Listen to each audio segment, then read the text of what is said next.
Your knowledge চ্যানেলে স্বাগত জানাচ্ছি। আজকে আমি পঞ্চম শ্রেণীর ৭৪তম ক্লাসটি নিচ্ছি।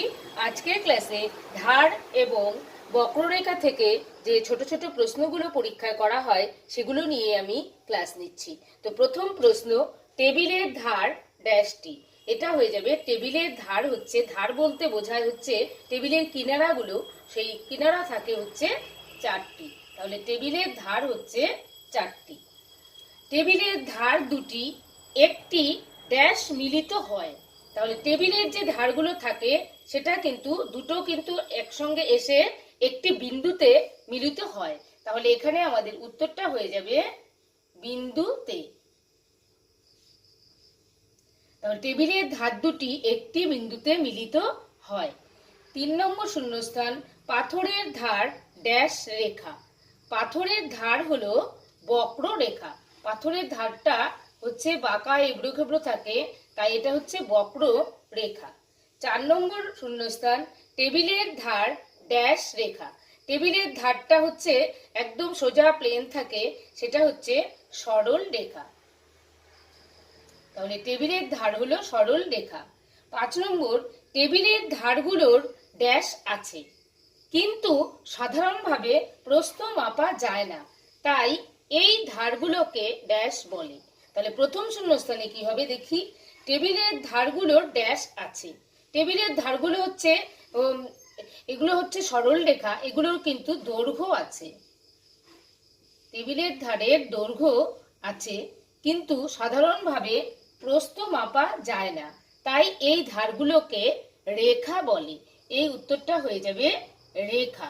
টেবিলের ধারগুলোকে রেখা বলে। পরবর্তী শূন্যস্থান, বক্ররেখার ড্যাশ পরিবর্তন হয় না।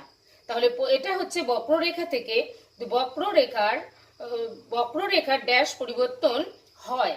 তাহলে বক্ররেখার দিক পরিবর্তন হয়।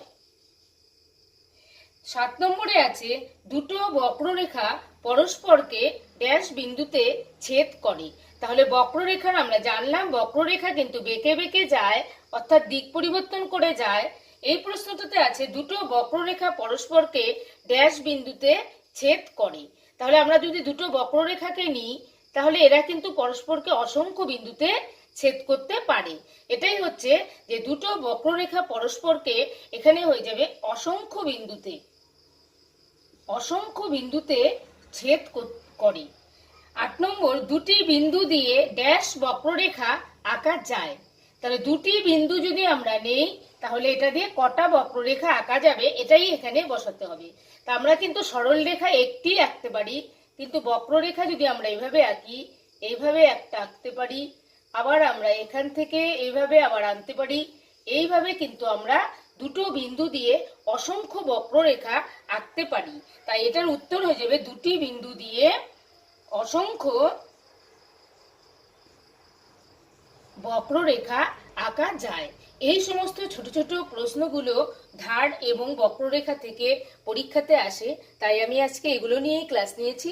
আজকের এই ক্লাসটি ভালো লাগলে লাইক করবেন, কমেন্ট করবেন, শেয়ার করবেন এবং আমার পরবর্তী ক্লাসটি পেতে আমার চ্যানেলটিকে সাবস্ক্রাইব করে আমার সঙ্গে থাকবেন।